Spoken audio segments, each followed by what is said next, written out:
Hello दोस्तों, ये आपकी सामाजिक अध्ययन की 21वीं क्लास है। इससे पहले आप लोगों में 20 क्लासें हो चुकी हैं। जिन लोगों ने नहीं देखी वो लोग यूट्यूब पर प्लेलिस्ट में जाकर देख सकते हैं। तो देखिए, क्लास को स्टार्ट करने से पहले आप सभी लोग क्लास को लाइक और चैनल को सब्सक्राइब कर लें। तो ज़्यादा टाइम ना वेस्ट करते हुए देखते हैं आज की क्लास का जो फर्स्ट क्वेश्चन दिया गया क्या दिया गया। देखिए, आज की क्लास का पहला क्वेश्चन कह रहा है अवसादी चट्टानों के दो उदाहरण बताओ। ठीक है, आप लोगों को बता चुका हूँ। देखो, चट्टानों के बारे में पहले ही बताया था कि आपकी चट्टानें कितने टाइप से होती हैं। ठीक है, 3 प्रकार की होती हैं। ठीक है, फर्स्ट तो आपका हो जाता है आग्नेय। ठीक है, आग्नेय चट्टान। नेक्स्ट आपका हो जाता है अवसादी। तीसरी हो जाती है रूपांतरित। ठीक है, रूपांतरित चट्टानें 3 प्रकार की होती हैं। ठीक है, आप लोग ध्यान रखें, आग्नेय, अवसादी, रूपांतरित। ठीक है, तो आपसे पूछा गया वो अवसादी चट्टानों के उदाहरण आपसे पूछे गए।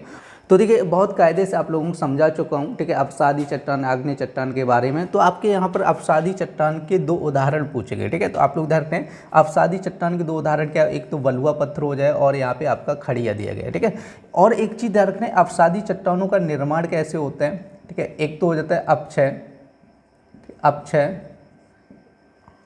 और अपरदन से होता है। ठीक है, आप लोग ध्यान रखते हैं, अपक्षय और अपरदन से होता है। ठीक है, ये चीज़ ध्यान रखना है कि अवसादी चट्टानों का निर्माण किससे होता है, अपक्षय और अपरदन। अपक्षय अपरदन मतलब क्या होता है कि जैसे हवा के द्वारा या पानी के द्वारा मिट्टी बहा के ले जाई जाती है और एक जगह इकट्ठी की जाती है, इसको अपक्षय या अपरदन बोला जाता है। ठीक है, आप लोग ये चीज़ ध्यान रखना है। ठीक है, देखो नेक्स्ट क्वेश्चन कह रहे हैं पृथ्वी की आंतरिक संरचना की परतों के नाम बताइए। और ये क्वेश्चन आप लोगों को बहुत बार बता चुका हूँ, समझे, पृथ्वी की आंतरिक संरचना की परतों के बारे में, क्योंकि आप लोगों को बता चुका हूँ, इस टाइप से आप लोगों को समझाया था। ठीक है, पृथ्वी की आंतरिक संरचना में कितनी परतें होती हैं, 3 परतें होती हैं। ठीक है, ऊपर वाली परत को क्या बोला जाता है, क्रस्ट बोला जाता है। बीच वाली को क्या बोला जाता है, मेंटल बोला जाता है। और लास्ट को कोर बोला जाता है, कोर या क्रोड बोला जाता है। ठीक है, देखो क्रस्ट को एक नाम और दिया गया है जिसको बोलते हैं सियाल बोलते हैं, इसको बोलते हैं सीमा निफे। ठीक है, और ये चीज़ आप लोगों को कई बार समझा चुका हूँ। ठीक है, बहुत बार समझा चुका हूँ। जो लोग रेगुलर क्लास देख रहे होंगे, ठीक है, वो लोग तो क्वेश्चन देखते ही समझ गए होंगे। ठीक है, इसका आंसर क्या होगा। तो इसका देखो आंसर क्या दे, पृथ्वी की आंतरिक संरचना में कह रहे हैं कि भू प्रॉपर्टी, मतलब देखो यहाँ से ध्यान रखना, पहले तो आपका भू प्रॉपर्टी लिखा है ना, तो क्रस्ट के ऊपर एक लेयर होती है पतली सी, जिसको हम लोग क्या बोल देते हैं, भू, ठीक है, प्रॉपर्टी बोल देते हैं। ठीक है, आप लोग ध्यान रखना, जो सबसे ऊपरी लेयर होती है, ठीक है, जहाँ पे कृषि वगैरह खेती वगैरह की जाती है, जिस लेयर पे हम लोग रहते हैं, ठीक है, उसको क्या बोला जाता है, भू प्रॉपर्टी बोला जाता है। ठीक है, उसके नीचे आपका क्रस्ट, मेंटल, कोर।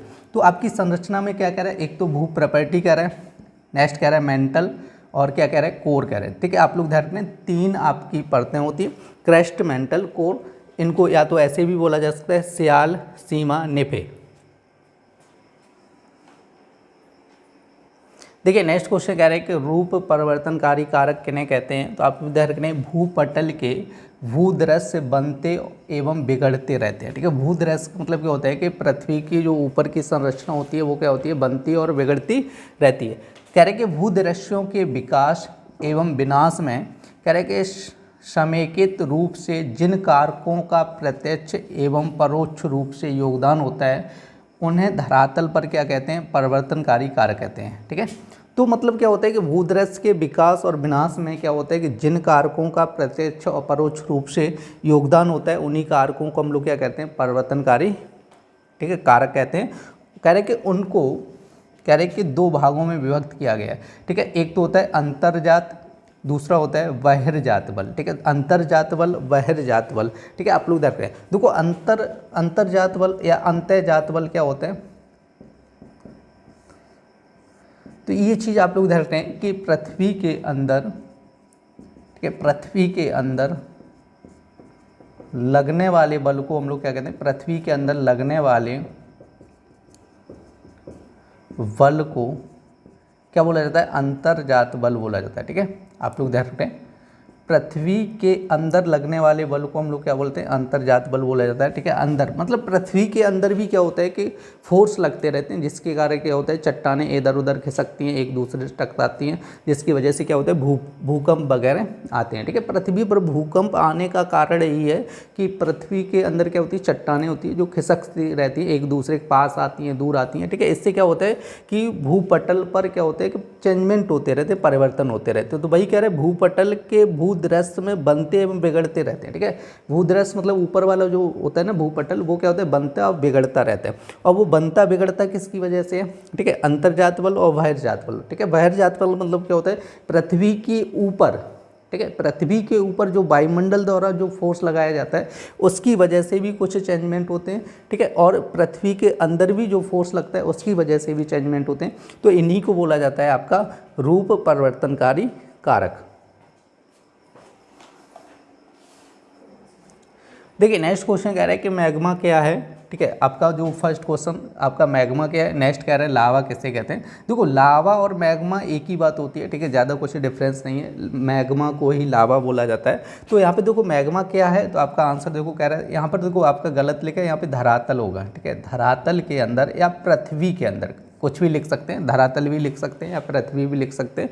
ठीक है, धरातल के अंदर क्या कह रहा है, अर्ध तरल पदार्थ पाया जाता है। ठीक है, क्या होता है धरातल के अंदर, क्या होता है अर्ध तरल, तरल मतलब पिघली हुई अवस्था में क्या होता है, जो भी आपके जैसे खनिज पदार्थ होते हैं, जैसे आपका हो गया सिलिका, एल्युमिनियम, मैग्नीशियम, बहुत सारे जो लोहा वगैरह होते हैं पृथ्वी के अंदर पाए जाते हैं। ठीक है, तो ये जो पदार्थ होते हैं मतलब ठोस पदार्थ, जैसे लोहा वगैरह हो गया, मैग्नीशियम हो गया, एल्युमिनियम हो गया, ये सभी किस अवस्था में पाए जाते हैं, तरल अवस्था में पाए जाते हैं। और कहाँ पर, पृथ्वी के अंदर पाए जाते हैं। ठीक है, तो इनको हम लोग क्या कहते हैं, मैग्मा कहा जाता है। इन्हीं को क्या कहा जाता है, मैग्मा या लावा कहते हैं। ठीक है, तो देखो यहाँ पे लावा देखो सेम वही डेफिनेशन कह रहे धरातल के अंदर कह रहे अर्ध तरल पदार्थ।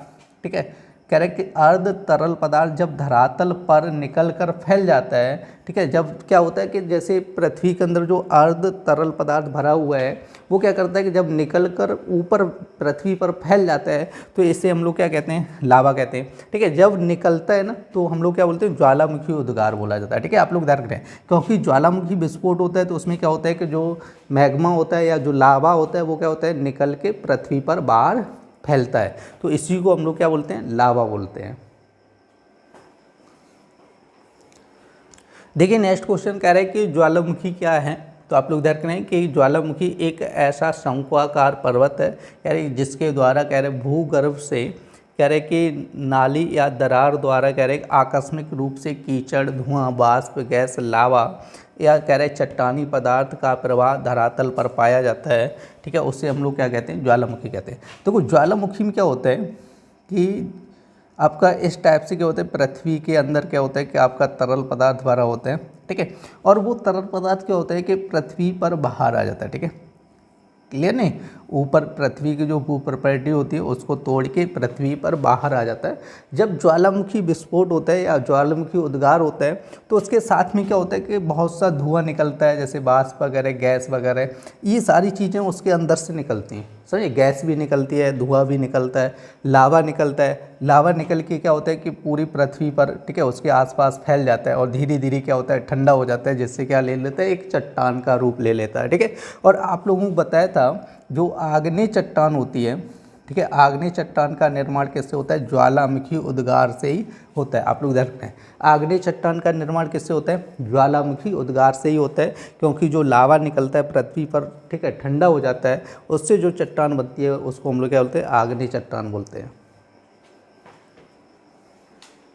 देखिए नेक्स्ट क्वेश्चन कह रहे हैं कि क्रेटर कैसे कहते हैं। तो आप लोग देखेंगे ज्वालामुखी में निर्मित शंकु के ऊपरी भाग को हम लोग क्या कहते हैं, क्रेटर कहा जाता है। जैसे ज्वालामुखी उद्गार होता है, तो आप लोग ध्यान रखें, जैसे ज्वालामुखी उद्गार होता है तो उसके ऊपरी सिरे पर क्या होता है, एक गड्ढा टाइप में ऐसे बन जाता है। ठीक है, ऊपरी सिरे पर क्या होता है, एक गड्ढा टाइप में बन जाता है, जिसको क्या बोला जाता है, क्रेटर बोला जाता है। देखो कभी कभी क्या होता है कि जैसे ये गड्ढा टाइप में हो जाता है क्योंकि अंदर का लावा बाहर निकल आता है, तो एक क्या होता है, एक शंक्वाकार ऊपर क्या होता है, शंक्वाकार ऊपर क्या बन जाता है, एक गड्ढा टाइप में बन जाता है, जिसको हम लोग क्या कहते हैं, क्रेटर कहते हैं। ठीक है, आप लोग ध्यान रखें, कई जगह क्या है, क्रेटर मतलब ज्वालामुखी के क्रिएटर में क्या होता है, जब उद्गार जैसे बंद हो जाता है, जब ज्वालामुखी शांत हो जाता है। ठीक है, आप लोगों को बताया ज्वालामुखी कितने टाइप, 3 टाइप से होते हैं। एक तो सक्रिय, ठीक है, प्रसुप्त और आपका सुषुप्त बताया था, ठीक है। सुषुप्त या शांत ज्वालामुखी, जब ज्वालामुखी क्या होता है कि उद्गार होना बंद हो जाता है तो क्या होता है, धीरे धीरे बारिश होती है तो उसके अंदर क्या होता है, पानी भर जाता है, पानी भर जाता है। तो उससे क्या होता है कि एक क्रिएटर झील का निर्माण होता है, ठीक है। क्या होता है कि जैसे इस गड्ढे में पानी इकट्ठा हो जाएगा तो एक तरीके से क्या बन जाएगी, एक झील बन जाएगी, ठीक है। तो आप लोग ध्यान रखें, वही जो शंकुआकार गड्ढा होता है ज्वालामुखी उद्गार में जो गड्ढा बनता है उसी को बोला जाता है क्रिएटर। देखिए नेक्स्ट क्वेश्चन कह रहे हैं कि एपोजी क्या है, तो आप लोग ध्यान रखना कि जब चंद्रमा पृथ्वी से सर्वाधिक दूर होता है तो इस स्थिति को क्या बोलते हैं, एपोजी बोलते हैं। देखो यहाँ पे आप लोग समझ लो, चित्र बना लो, जैसे ये आपकी पृथ्वी है और यहाँ से पृथ्वी का एक उपग्रह चंद्रमा, और चंद्रमा क्या कर रहा है, ऐसे करके पृथ्वी का चक्कर लगा रहे। तो अब यहाँ पे मान के चलो जैसे इधर चंद्रमा है और इधर चंद्रमा है, तो आप लोग समझ लो, ठीक है, पृथ्वी का चक्कर लगा दे, क्योंकि पृथ्वी के चारों ओर क्या करता है, चंद्रमा जो है ना, पृथ्वी का एक उपग्रह जो पृथ्वी के चारों ओर चक्कर लगाता है। तो देखो यहाँ पे क्या होता है, यहाँ पे चंद्रमा और पृथ्वी के बीच सबसे कम दूरी है, ठीक है, चंद्रमा और पृथ्वी के बीच में सबसे कम दूरी है, तो इसको बोला जाता है आपका पेरोजी, ठीक है। ये सबसे कम दूरी को क्या बोला जाता है, पेरोजी बोला जाता है, आप लोग ध्यान रखना है। और एक क्लास में बता चुका हूँ, और ये सबसे अधिक दूरी को बोला जाता है एपोजी, ठीक है। आप लोग ध्यान रखना है, ये जब चंद्रमा और पृथ्वी के बीच सबसे ज़्यादा दूरी होगी तो इसको बोला जाता है एपोजी, जब चंद्रमा और पृथ्वी के बीच सबसे कम दूरी होगी तो इसको बोला जाता है पेरोजी, ठीक है। और एक क्लास में आप लोगों को ये सारी चीज़ें समझा चुका हूँ, ठीक है। तो यहाँ पे आपका क्वेश्चन जो था एपोजी क्या है, आप लोग बहुत सिंपल डेफिनेशन है, ध्यान रखने कि जब चंद्रमा पृथ्वी से सर्वाधिक दूर होता है, तो इस स्थिति को क्या बोला जाता है, एपोजी बोला जाता है। अब जब चंद्रमा पृथ्वी के सबसे निकट होता है तो इस स्थिति को क्या बोला जाता है, पेरोजी बोला जाता है। क्लियर नहीं। अब देखते हैं नेक्स्ट क्वेश्चन, यहाँ पे कह रहे हैं कि किस ज्वालामुखी को भूमध्य सागर का प्रकाश स्तंभ कहा जाता है, तो आप लोग ध्यान रखते हैं माउंट स्टोम्बोली ज्वालामुखी को क्या बोला जाता है, भूमध्य सागर का प्रकाश स्तंभ बोला जाता है। देखिए नेक्स्ट क्वेश्चन कह रहे हैं कि वायुदाब का मापन किस में किया जाता है, तो कह रहे हैं वायुदाब का मापन मिलीबार में किया जाता है, ठीक है। और एक चीज़ और ध्यान रखना है कि वायुदाब कहते किसे हैं, तो आप लोग यहाँ पे देखिए वायुमंडलीय दाब, ठीक है, वायुमंडलीय गैसों द्वारा लगाए गए दबाव को वायुदाब कहते हैं, ठीक है। आपसे पूछा कि वायुदाब किसे कहते हैं, क्वेश्चन पूछा जा सकता है, तो आप लोग देख रहे हैं कि वायुमंडलीय गैसों द्वारा लगाए गए दबाव को हम लोग क्या कहते हैं, वायुदाब कहते हैं। और वायुदाब का मापन किस में किया जाता है, तो मिलीबार में किया जाता है। देखिए नेक्स्ट क्वेश्चन कह रहे हैं पृथ्वी पर कह रहे हैं वायुदाब की कितनी पेटियां पाई जाती हैं, तो कह रहे हैं पृथ्वी पर वायुदाब की निम्न पेटियां पाई जाती हैं। तो पहला तो कह रहा है आपका विषुवतीय अथवा भूमध्य रेखीय निम्न वायुदाब, एक तो होता है विषुवतीय या भूमध्य रेखीय निम्न वायुदाब, भूमध्य रेखा पर क्या होता है, निम्न वायुदाब बनता है। और उसके बाद कह रहे हैं उपोष्ण उच्च दाब पेटी होती है एक, और थर्ड कह रहा है अध्रुवीय निम्न वायुदाब पेटी हो जाती है, अध्रुवीय निम्न वायुदाब पेटी। उसके बाद कह रहे हैं ध्रुवीय उच्च वायुदाब पेटी, ठीक है। तो आपकी 4 मतलब वायुदाब पेटियां होती हैं। और देखिए अब हम लोग इसको चित्र के माध्यम से और बहुत अच्छे से समझते हैं। तो देखिए अब हम लोग इसमें थोड़ा समझना है चित्र के माध्यम से। तो आपको देखो 4 पेटियां बताई थी, एक तो कह रहा था भूमध्य रेखीय निम्न वायुदाब पेटी, तो ये आपकी रही भूमध्य रेखीय निम्न वायुदाब पेटी, जो आपकी देखो इधर देख लो 10 डिग्री आपका, जैसे ये भूमध्य रेखा है 0 डिग्री पर ये भूमध्य रेखा है, और 0 डिग्री से ऊपर 10 डिग्री और नीचे 10 डिग्री, इसके बीच में जो आपकी एक रेखा है इसको बोला जाता है भूमध्य रेखीय निम्न वायुदाब पेटी बोला जाता है, ठीक है। इसके ऊपर होता है आपकी उपोष्ण कटिबंधीय उच्च वायुदाब पेटी, और नीचे भी होती है उपोष्ण कटिबंधीय उच्च वायुदाब पेटी, और ये होती है 23.5 डिग्री से 35 डिग्री के बीच में ये पाई जाती है, ठीक है, उपोष्ण कटिबंधीय उच्च वायुदाब पेटी। उसके नीचे होती है उपध्रुवीय निम्न वायुदाब पेटी, इसी तरह ऊपर होती है उपध्रुवीय निम्न वायुदाब पेटी, और ये आपका ऊपर जो ये होता है ध्रुवीय उच्च वायुदाब पेटी। इसी तरह ये भी नीचे आपका जैसे बन रहा है ध्रुवीय उच्च वायुदाब पेटी आप लोग ध्यान रखना है। और देखो जो आपकी वायु चलती है, वायु का प्रभाव होता है वो आप लोग ध्यान रखना है कि उच्च वायुदाब से निम्न वायुदाब की ओर प्रभाव होता है। ठीक है, जो वायु का प्रवाह होता है उच्च वायुदाब से निम्न वायुदाब की ओर प्रवाह होता है। ठीक है, जो हवा चलती है ना वो किधर से किधर चलती है, उच्च वायुदाब से निम्न वायुदाब की ओर। ठीक है, तो आपका कह रहे हैं भूमध्य रेखीय निम्न वायुदाब पेटी। तो भूमध्य रेखा पे क्या होता है कि यहाँ पे लगातार सूरज की रोशनी पड़ती रहती है, मतलब यहाँ पे टेम्परेचर ज़्यादा होता है। जहाँ पे टेम्परेचर ज़्यादा होगा वहाँ की वायु क्या होती है, गर्म होगी। ठीक है, वहाँ की वायु क्या होगी, गर्म होगी, तो हल्की हो जाएगी, तो वायु ऊपर उठ जाएगी, तो वहाँ पे क्या बन जाएगा, आपका निम्न वायुदाब बन जाएगा। ठीक है, जब निम्न वायुदाब बन जाएगा और इधर देखो, इधर के आपका उपोष्ण कटिबंधीय उच्च वायुदाब हो जाएगा। अब देखो आप लोगों को पता है ना, उच्च वायुदाब से निम्न वायुदाब की ओर क्या चलती है, हवा चलती है। ठीक है, वायु का ध्यान रखना है, उच्च वायुदाब से किधर चलेगी, निम्न वायुदाब की ओर चलती है। आपका उस उपोष्ण कटिबंधीय यहाँ पे उच्च वायुदाब पेटी है, तो यहाँ पे उच्च वायुदाब है, यहाँ पर क्या है उच्च वायु, और यहाँ पर क्या है निम्न वायुदाब है। तो इधर से ये जो हवाएं होगी उच्च वायुदाब से किधर चलेगी, निम्न वायुदाब की ओर चलेंगी। ठीक है, इस टाइप से चलेंगे। अब इसी तरह ऊपर भी क्या बन रहा है, उपोष्ण कटिबंधीय उच्च वायुदाब बन रहा है, और नीचे तो ये निम्न वायुदाब है ही। तो यहाँ से ये हवाएं किधर चलेंगी, भूमध्य रेखा की तरफ चलेंगी, समझे ना। तो इन हवाओं को क्या बोला जाता है, व्यापारिक पवन बोला जाता है। ठीक है, एक क्वेश्चन आप लोगों को एक क्लास में पूछा गया था कि व्यापारिक पवनें किससे कहते हैं, और पछुआ पवन जैसे ध्रुवीय पवनों के बारे में पूछा गया, तो आप लोग क्लियर समझ लीजिएगा। ठीक है, तो देखो अब उसके बाद क्या होता है कि उप ध्रुवीय निम्न वायुदाब यहाँ पे बनता है। ये क्या है, निम्न वायुदाब है, और ये क्या था, उच्च वायुदाब। तो देखो इधर से इधर हवाएं चलेंगी और इधर से इधर भी चलेंगी। ठीक है, दोनों तरफ चलेंगी, क्योंकि इधर निम्न वायुदाब है, कुछ वायु इधर आ जाएगी। ठीक है, और कुछ वायु इधर चली जाएगी, क्लियर नहीं। तो ये चीज़ रखना है। अब इसी तरह ये उप ध्रुवीय निम्न वायुदाब यहाँ पर भी बन रहा है, तो निम्न वायुदाब बन रहा है, ये क्या है, उच्च वायुदाब है, और ये क्या है, निम्न वायुदाब है। तो इधर से हवाएं इधर जाएंगे, ठीक है, ऊपर की तरफ जाएंगे, क्लियर नहीं। तो इनको क्या बोला जाता है, पछुआ पवन बोला जाता है। इनको क्या बोलते हैं, पछुआ पवन बोल देते हैं, क्लियर है, आप लोग ध्यान रखना है। अब इसके बाद क्या होता है, आपका ये उत्तरी ध्रुव होता है ऊपर, और ये होता है दक्षिणी ध्रुव नीचे होता है। और उत्तरी ध्रुव दक्षिणी ध्रुव के पर क्या होता है, उच्च वायुदाब होता है। आप लोग ध्यान रखना है, यहाँ पर क्या होता है, उच्च वायुदाब होता है, क्योंकि यहाँ पर देखो 6 महीने दिन और 6 महीने रात भी होते हैं, ध्यान रखना है। उत्तरी ध्रुव और दक्षिणी ध्रुव पर क्या होता है कि 6 महीने का दिन और 6 महीने की रात भी होते हैं। तो यहाँ पर क्या होता है, आपका उच्च वायुदाब होता है, यहाँ पर भी उच्च वायुदाब होता है।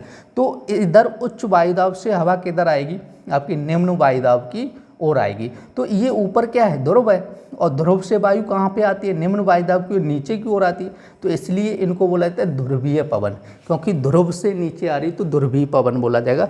इसी तरह नीचे क्या आपका दक्षिणी ध्रुव है, और दक्षिणी ध्रुव से ऊपर की तरफ वायु चलेंगी, क्योंकि इधर क्या है, निम्न वायुदाब है ना, इधर क्या है, उच्च वायुदाब है। तो उच्च से निम्न की ओर चलेंगी, तो इनको क्या बोला जाता है, ध्रुवीय पवन। ठीक है, आप लोग ध्यान रखना है। देखिए नेक्स्ट क्वेश्चन क्या कह रहा है, वायुमंडल की आर्द्रता किस यंत्र द्वारा नापी जाती है। तो आप लोग ध्यान रखें, वायुमंडल की आर्द्रता आपकी आर्द्रता मापी, या इसको हम लोग बोलते हैं हाइग्रोमीटर। ठीक है, क्या बोलते हैं, हाइग्रोमीटर द्वारा मापी जाती है। ठीक है, आप लोग ध्यान रखते हैं, जो आर्द्रता होती है, आर्द्रता का मतलब ये होती है नमी। ठीक है, क्योंकि सर्दियों में क्या होता है कि धूप इतनी ज़्यादा तेज़ नहीं निकलती है, तो यहाँ पे जो वायु में आर्द्रता होती है, जो वायु में नमी होती है, वो ज़्यादा होती है। ठीक है, आप लोग ध्यान रखना है। ठीक है, तो उसी को बोला जाता है वायु, मतलब आर्द्रता, उसी को जो वायुमंडल में जो नमी होती है उसी को क्या बोला जाता है, आर्द्रता। और वो नापी किससे जाती है, कौन से यंत्र के द्वारा, या तो आर्द्रता मापी बोल देते हैं, या उसको हम लोग क्या बोलते हैं, हाइग्रोमीटर बोल देते हैं। आप लोग ध्यान रखें। नेक्स्ट क्वेश्चन कह रहे हैं कि वायुदाब या वायुभार किसे कहते हैं। और अभी आप लोगों को बताया था कि वायुमंडलीय गैसों द्वारा लगाए गए दबाव को क्या कहते हैं, वायुमंडलीय दबाव या वायुदाब कहते हैं। ठीक है, आप लोग ध्यान रखें, बहुत सिंपल डेफिनेशन है कि वायुमंडलीय गैसों द्वारा लगाए गए दबाव को क्या कहते हैं, वायुमंडलीय दबाव या वायुदाब कहते हैं। देखिए नेक्स्ट क्वेश्चन कह रहे हैं पवन किससे कहते हैं। और आप लोगों को बताया था कि जो पवन क्या होती है कि उच्च वायुदाब से निम्न वायुदाब की ओर बहने वाली हवा को क्या कहते हैं, पवन कहते हैं। ठीक है, पवन क्या होती है कि उच्च वायुदाब से किधर चलती है, निम्न वायुदाब की ओर बहती है, उसी को क्या बोला जाता है, पवन बोला जाता है।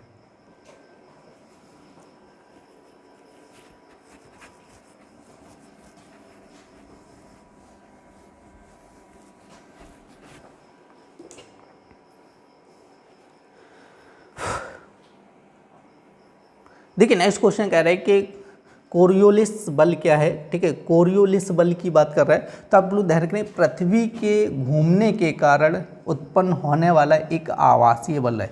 मतलब क्या होता है कि जब पृथ्वी अपने अक्ष पर घूमती है, ठीक है, घूमने की वजह से क्या होता है कि एक आवासीय बल उत्पन्न होता है। आवासीय मतलब एक ऐसा बल उत्पन्न होता है जिसका हम लोग आभास कर सकते हैं, लेकिन रियल में दिखता नहीं है, केवल आभास किया जा सकता है। कह रहे कि पृथ्वी के घूमने के कारण उत्पन्न होने वाला एक आवासीय बल है। कह रहे कि यह बल कह रहे गतिमान वस्तुओं को विक्षेपित करता है। विक्षेपित करता है कि मतलब यहाँ पे आप लोग ध्यान रखें, विक्षेपित करना का मतलब ये होता है मुड़ना। ठीक है, इसको मुड़ना बोल सकते हैं। जैसे जो घूमने वाली चीज़ें हों, ठीक है, उनको क्या करता है, आप विक्षेपित कर देता है या मोड़ देता है। ठीक है, क्या कर देता है, मोड़ देता है। तो इस बल को हमने विक्षेपित बल या ठीक है कोरियोलिस बल बोला जाता है। ठीक है, आप लोग देखना है कोरियोलिस बल क्या होता है कि पृथ्वी के घूमने के कारण उस पर एक आभासीय बल उत्पन्न हो जाता है, जो क्या करता है घूमने वाली वस्तुओं को या गतिमान वस्तुओं को विक्षेपित करता है या मोड़ देता है। ठीक है, आप लोग ध्यान रखें। तो जैसे ये भूमध्य रेखा होती है, ठीक है, ये पृथ्वी क्या होती है, भूमध्य रेखा होती है। अब यहाँ पे जैसे पृथ्वी घूम रही है, ठीक है, पृथ्वी क्या कर रही है, घूम रही है, रोटेट हो रही है। तो आप लोगों को बताया था जैसे यहाँ पर क्या होती है, आपकी उच्च वायुदाब पेटी होती है। ई क्या होती है, उच्च वायुदाब पेटी होती है, आप लोगों को बताया था। ठीक है, उच्च वायुदाब, यहाँ पे क्या होता है, उच्च वायुदाब होता है। इधर भी क्या होगा, उच्च, ठीक है, वायुदाब होगा, क्लियर नहीं। और बीच में क्या होता है आपका, यहाँ पे निम्न वायुदाब होता है। ठीक है, निम्न वायुदाब। और इधर भी क्या होगा आपका, निम्न वायुदाब हो जाएगा, निम्न वायुदाब, क्लियर। और भूमध्य रेखा पे क्या होता है, उच्च वायुदाब होता है, क्लियर नहीं, वायुदाब आप लोग समझ लीजिएगा कायदे से। इधर भी क्या हो जाएगा आपका, उच्च वायुदाब हो जाएगा, वायुदाब। अब आप लोगों को बताया था। और भूमध्य रेखा पे क्या होता है, जो भूमध्य रेखा होती है उस पर क्या होता है, निम्न वायुदाब होता है। क्या होता है, निम्न वायुदाब, क्लियर, निम्न वायुदाब होता है। ठीक है, आप लोग ध्यान रखें। और देखो पिछले चित्र में आप लोगों को कायदे से समझाया था क्या होता है, भूमध्य रेखा क्या होता है, निम्न वायुदाब, फिर क्या होता है, उच्च वायुदाब, फिर निम्न, फिर उच्च। ठीक है, ध्रुवों पर क्या होता है, उच्च वायुदाब होता है। आप लोगों को बताया था कि जो हवा चलती है वो किधर से किधर चलती है, उच्च वायुदाब से निम्न वायुदाब की ओर चलती है। ठीक है, तो इधर से इधर आप लोगों को बताया था, एरो थोड़ा हमने ऐसे तिरछा लगाया था, इस टाइप से लगाया था। इस टाइप से लगाने का कारण यही है कि देखो सीधी सीधी हवाएं नहीं चलेंगी। अब आप सोचो कि यहाँ से सीधी सीधी चलेंगी, ऐसे करके सीधी चलेंगी, सीधी नहीं चलेंगी, क्योंकि पृथ्वी क्या कर रही है, इस टाइप से रोटेट हो रही है अपने अक्ष पर। ठीक है, तो हवाएं जो चलती हैं ना वो सीधी ना चल के, क्योंकि इस टाइप से मुड़ जाती हैं, जैसा कि आप लोगों को चित्र में दिख रहा होगा, इस टाइप से मुड़ जाती हैं, क्लियर नहीं। क्योंकि इसके पृथ्वी के घूमने की वजह से, रोटेट होने की वजह से क्या होता है कि यहाँ पर जो हवाएँ चलती हैं वो क्या होती हैं, ठीक है, मुड़ जाती हैं, क्लियर नहीं। अब जैसे ये हवाएँ ऐसे मुड़ जाती हैं इस टाइप से, क्लियर। अब जैसे यहाँ से ये मुड़ रही हैं, इस टाइप से मुड़ रहे हैं, तो इसी को बोला जाता है कोरियोलिस बल बोला जाता है। ठीक है, जिसकी वजह से क्या होता है, एक आभासी बल होता है, जो जिसकी वजह से क्या होता है कि गतिमान वस्तुओं को मोड़ देता है या विक्षेपित कर देता है। देखिए नेक्स्ट क्वेश्चन कह रहे हैं कि पवनों के प्रकार बताइए। तो आप लोग देख रहे हैं पवनों के प्रकार निम्नलिखित हैं। तो फर्स्ट कह रहे हैं आपकी स्थायी अथवा प्रचलित भूमंडलीय पवनें। ठीक है, क्या होता है, स्थायी अथवा प्रचलित भूमंडलीय पवनें होती हैं। ठीक है, और नेक्स्ट कह रहा है आपकी मौसमी अथवा अस्थायी पवनें। देखो मौसमी पवनें क्या होती है कि मौसम के हिसाब से चलती हैं, और मौसम चेंजमेंट होता है तो पवनें भी बदल जाती हैं, तो इसलिए मौसमी पवनों को अस्थायी पवनें बोला जाता है। क्या बोला जाता है, अस्थायी पवनें बोला जाता है। और थर्ड आपकी होते हैं स्थानीय पवनें। ठीक है, तीन प्रकार की होती हैं आपकी। ठीक है, स्थायी या प्रचलित भूमंडलीय, ठीक है, पवनें, या आपकी मौसमी पवनें। नेक्स्ट होता है आपकी स्थानीय पवनें। देखिए नेक्स्ट क्वेश्चन कह रहे हैं कि प्रचंड पचासा तथा चीखता साठा किसे कहते हैं। तो आप लोग ध्यान रखें, पछुआ पवन, ठीक है, पछुआ पवन के तीव्र गति से चलने और कह रहे हैं कि उससे उत्पन्न होने वाली ध्वनि के कारण कह रहे 50 डिग्री दक्षिणी अक्षांश पर प्रचंड पचासा कहते हैं। ठीक है, 50 डिग्री कह रहे दक्षिणी अक्षांश पर क्या बोला जाता है, प्रचंड पचासा कहते हैं। और कह रहे 60 डिग्री दक्षिणी अक्षांश पर चीखता साठा बोला जाता है। ठीक है, तो देखो 50 डिग्री दक्षिणी अक्षांश पर क्या बोला जाता है, प्रचंड पचासा बोला जाता है, और 60 डिग्री दक्षिणी अक्षांश पर क्या बोला जाता है, चीखता साठा कहा जाता है। देखिए नेक्स्ट क्वेश्चन कह रहा है ट्रेड विंड्स किसे कहते हैं, तो आप लोग ध्यान रखना है व्यापारिक सन्मार्गी पवन को अंग्रेजी में ट्रेड विंड्स कहते हैं। ठीक है, अंग्रेजी में देखो व्यापारिक सन्मार्गी पवन को क्या बोला जाता है, अंग्रेजी में ट्रेड विंड्स बोला जाता है, आप लोग ध्यान रखना है। ठीक है, नेक्स्ट क्वेश्चन कह रहे हैं कि मानसूनी पवनें क्या है। ठीक है, मानसूनी पवनों की बात कर रहे हैं और अभी आप लोगों को बताया था कि वे पवनें जिनकी दिशा में ठीक है मौसम के अनुसार पूर्ण परिवर्तन आ जाता है। ठीक है, क्योंकि मौसम जैसे बदलेगा तो ठीक है पवनें भी बदल जाती हैं, तो मौसम के अनुसार क्या कह रहे हैं पूर्ण परिवर्तन आ जाता है, इन्हीं को क्या बोलते हैं मानसूनी पवनें कहलाती हैं। ठीक है, क्या कहलाती हैं, मानसूनी पवनें कहलाती हैं। देखिए नेक्स्ट क्वेश्चन कह रहा है कि चंद्रगुप्त मौर्य का जन्म कब हुआ था, तो आप लोग ध्यान रखना है चंद्रगुप्त मौर्य का जन्म लगभग 345 ईसा पूर्व में कह रहे हैं कि मौर्य वंश के क्षत्रिय कुल में ठीक है हुआ था। ठीक है, आप लोग ध्यान रखें कब हुआ था, 345 ईसा पूर्व में, और इन्होंने 322 ईसा पूर्व में क्या किया था, मौर्य वंश की स्थापना की या मौर्य साम्राज्य की स्थापना की थी। ठीक है, आप लोग ध्यान रखें कब की थी, 322 ईसा पूर्व में मौर्य साम्राज्य की स्थापना की थी, आप लोग ये भी ध्यान रख रहे हैं। और मौर्य वंश का संस्थापक कौन था, चंद्रगुप्त मौर्य था, जिसका जन्म कब हुआ था, 345 ईसा पूर्व में। देखिए आज की क्लास में आप लोगों ने सामाजिक अध्ययन को पढ़ा था, उम्मीद करते हैं आज की क्लास आप लोगों को पसंद आई होगी। यदि क्लास पसंद आए तो कृपया लाइक करें और देखिए ज़्यादा से ज़्यादा शेयर कीजिए जिससे कि ज़्यादा से ज़्यादा लोग जुड़ सकें। फिर मिलते हैं ऐसी नेक्स्ट क्लास में, तब तक के लिए धन्यवाद।